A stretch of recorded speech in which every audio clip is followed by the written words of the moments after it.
Bonjour et bienvenue dans cette première vidéo réservée ou consacrée à Kali Linux, introduction au hacking.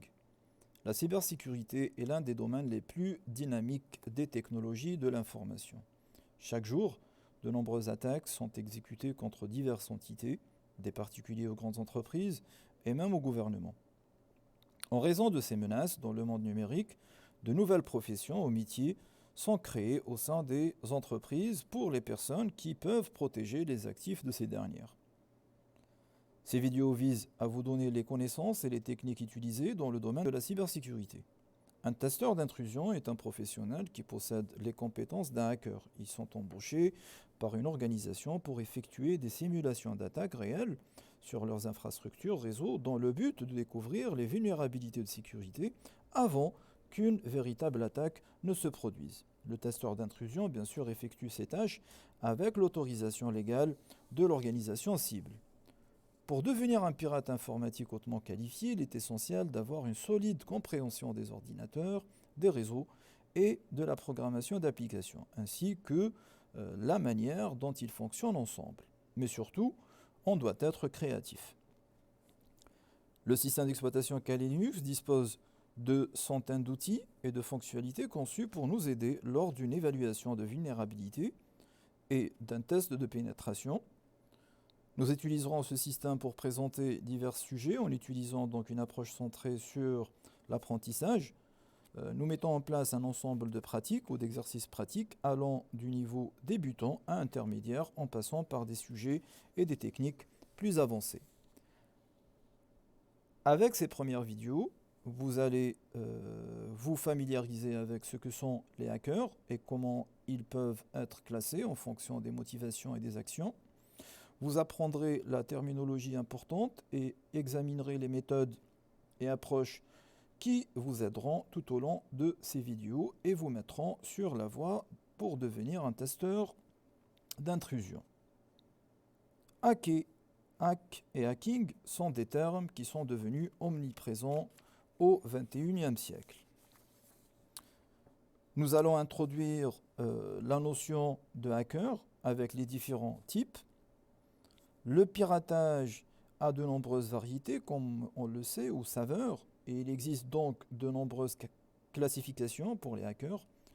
Dans cette section, nous explorons les différents types de pirates, y compris les activités, les compétences et les valeurs associées à chacun. Voici les différents types de hackers.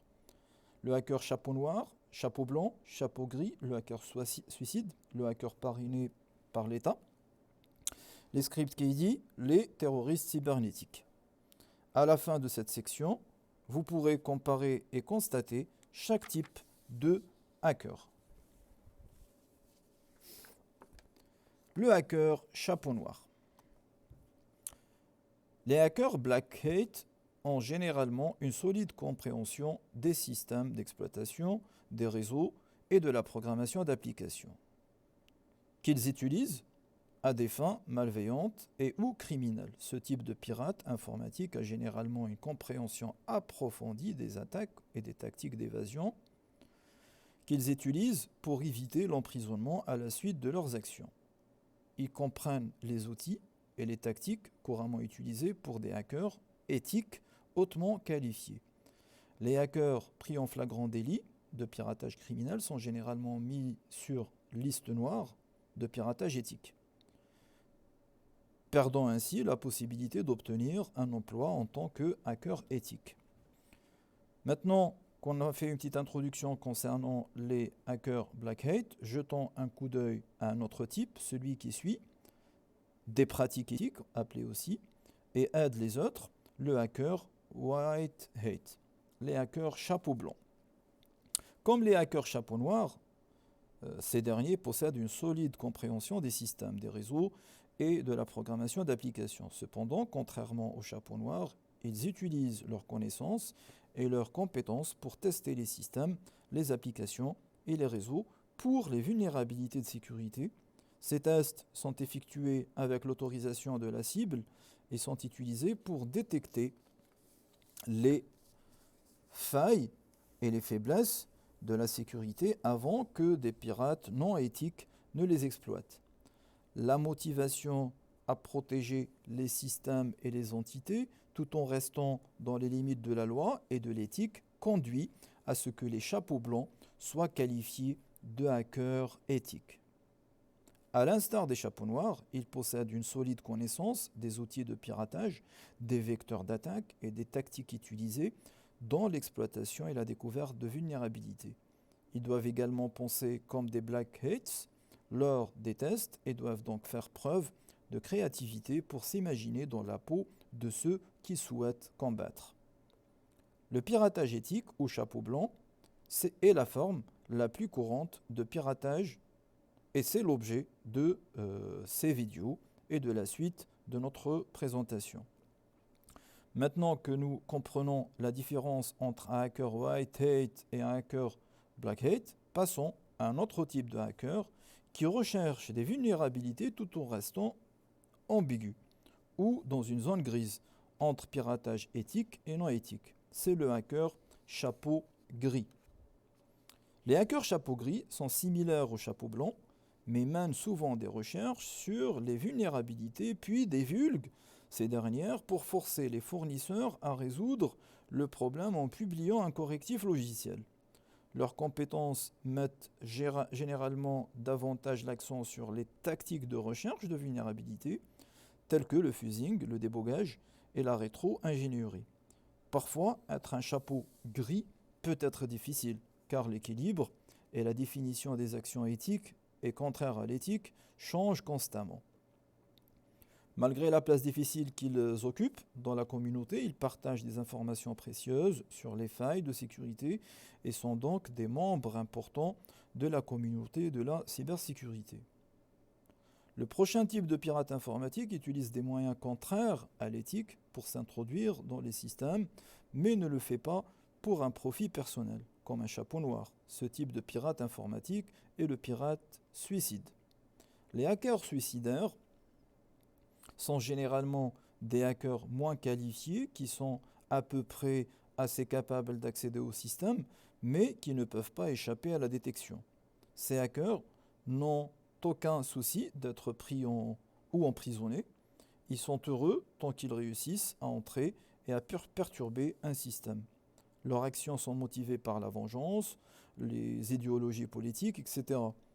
Ce type de hacker ne se soucie pas de savoir s'il est attrapé ou arrêté tant que le travail est fait. Ensuite, nous examinerons les pirates qui travaillent pour leur compte ou au sein des gouvernements. Le pirate informatique parrainé par l'État est généralement employé par un gouvernement national pour espionner et lancer des cyberattaques contre un autre ou une autre nation.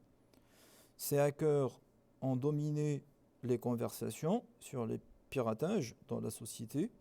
Ce type de hacker bénéficie d'un accès à tous les outils et ressources fournis par l'État, ainsi que d'une protection contre les poursuites afin de s'acquitter efficacement de leurs tâches. Cependant, tout le monde n'a pas accès à l'ensemble de ces outils et à la formation de cybersécurité pour avoir une panoplie de compétences, que ce soit théoriques et d'éléments pratiques, pour occuper ce rôle. La plupart des gens commencent avec des ressources et des compétences limitées, comme le type que nous rencontrons dans la section suivante. Le script KD. Un script KD est un type de pirate informatique qui ne comprend pas parfaitement le contexte technique du piratage. Il utilise des scripts et des outils créés par d'autres hackers pour effectuer leur sale boulot. Cependant, même si le script KDs n'ont pas les connaissances techniques d'un vrai hacker, leurs actions peuvent encore causer beaucoup de dégâts dans le monde numérique. Ensuite, en développant leurs connaissances petit à petit et leurs compétences, ils sont capables de devenir plus accomplis en matière de piratage. Cela les conduit finalement à choisir une vie comme l'un des différents types d'hackers cités précédemment. Le dernier type de hacker a un ensemble différent de motivations. Par exemple, des motivations idéologiques ou politiques de nature extrême, ce sont des cyberterroristes. Les cyberterroristes sont des individus ou des groupes avec l'intention hostile de causer des ravages à leur cible, comme une nation.